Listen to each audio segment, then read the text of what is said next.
dessin.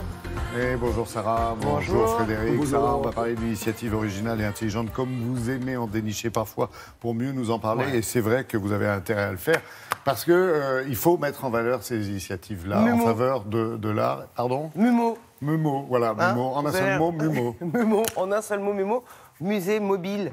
Bah oui. Un camion d'art contemporain, c'est-à-dire un mini-musée monté sur roue qui traverse comme ça la France, qui va dans les régions où on a moins accès peut-être à l'art contemporain, en tout cas des communes, des villages, des zones, parfois des zones sensibles d'ailleurs, et pour amener l'art contemporain aux enfants, en gros de 6 à 12 ans. Évidemment, c'est pas fermé aux adultes, qu'on voit derrière mais vous, là. Voilà, ce camion-là qui se déploie comme ça, qui est magnifique, qui a été fait par un architecte. Et donc, l'idée vient de Ingrid Brochard, une femme d'affaires, une ancienne femme d'affaires, complètement dingue d'art contemporain, et qui s'est dit, je vais en fait dédier ma vie à ça, amener l'art contemporain aux enfants, voilà, et qu'ils découvrent comme ça, s'ils ne peuvent pas se déplacer, eh bien, la culture ira à eux. Nous les avons rencontrés, nous, à Nemours. Je vous montre. Regardez.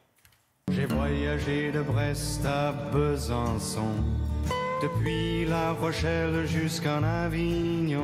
Mumo, c'est un camion-musée qui vient s'installer dans les zones rurales et périurbaines pour proposer une expérience autour de l'art contemporain aux enfants. En passant par Metz et Saint-Malo. Le musée mobile visite 2 à 4 régions par an et à chaque fois qu'il arrive dans une région, on renouvelle complètement l'exposition en partenariat avec le Fonds régional d'art contemporain. Donc c'est un vrai musée caméléon.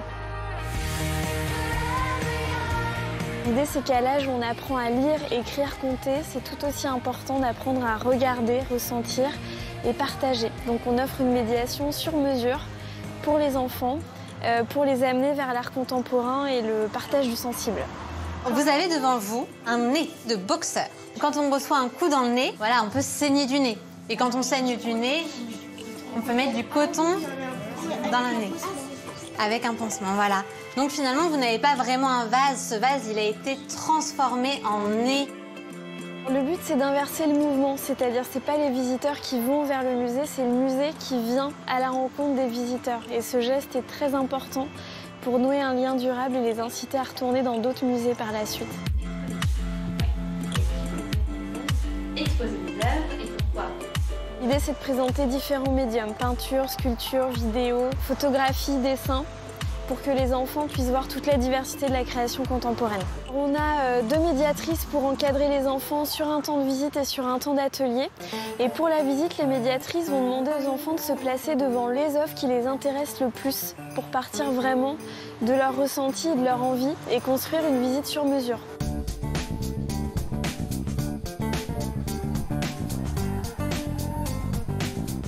J'ai déjà vu un musée, mais pas comme ça. Il est très surprenant. J'aime bien les musées, j'aime bien voir des nouvelles œuvres et en plus contemporaines, c'est la première fois. Parce que d'habitude, je vois tout le temps des œuvres d'avant et pas de nos jours. L'idée, c'est de présenter une exposition à la fin de la semaine avec tous les travaux que les enfants auront fait en atelier pour ce temps de clôture festive de l'avenue du musée mobile. En itinérance dans Seine-et-Marne ces jours prochains, mais pas que. Hein. Mais pas que, non, mais ça ne reste d'ailleurs pas qu'en France, puisque ce Mumo est allé au Cameroun, il peut aller en Espagne, il voyage dans le monde. Donc cette initiative est française, mais ça va partout. Mumo, musée mobile, comme son nom l'indique. Et on va mettre évidemment les prochaines destinations voilà, sur le site de Télématin. Ça sera sympa. Merci beaucoup, Sarah. Merci.